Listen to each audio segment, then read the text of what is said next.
Thank you very much. Well, it's a great pleasure, a great honor to be here today in Miami and to be with all of you.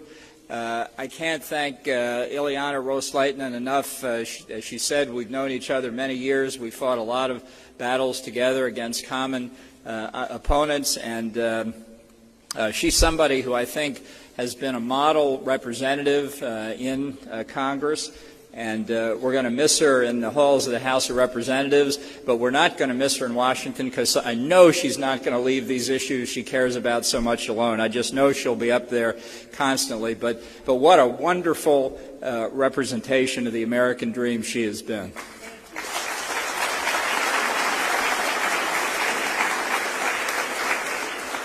And I also want to thank Dr. Lenore Rodicio for her invitation, for all the hospitality here at Miami-Dade. It's really been wonderful to go through Freedom Tower and feel the history here, which I know all of you feel as well.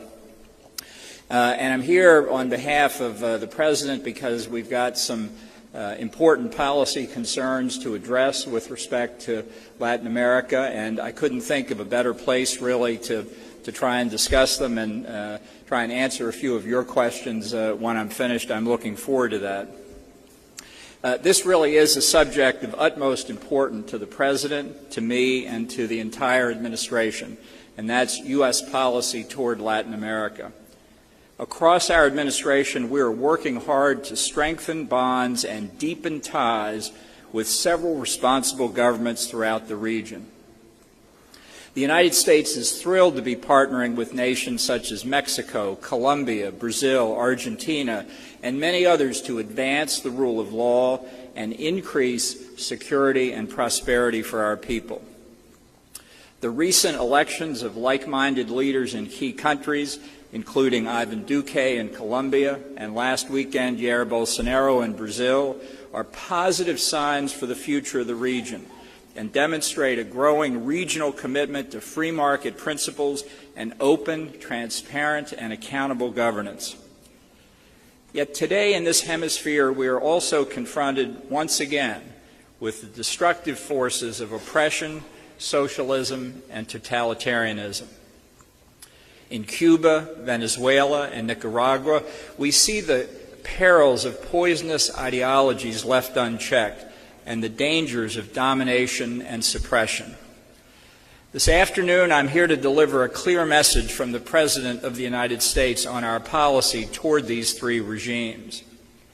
Under this administration, we will no longer appease dictators and despots near our shores.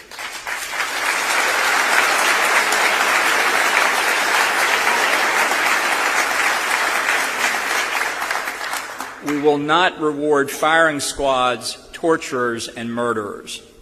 We will champion the independence and liberty of our neighbors. And this President and his entire administration will stand with the freedom fighters.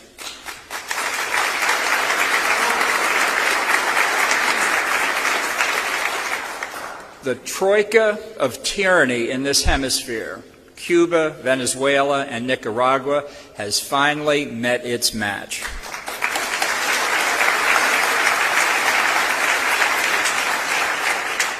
And as I say, there's no better place to deliver this message than right here in Miami at the Freedom Tower. Miami is home to countless Americans who fled the prisons and death squads of the Castro regime in Cuba, the murderous dictatorships of Chavez and Maduro in Venezuela, and the horrific violence of the 1980s and today under the brutal reign of the Ortegas in Nicaragua.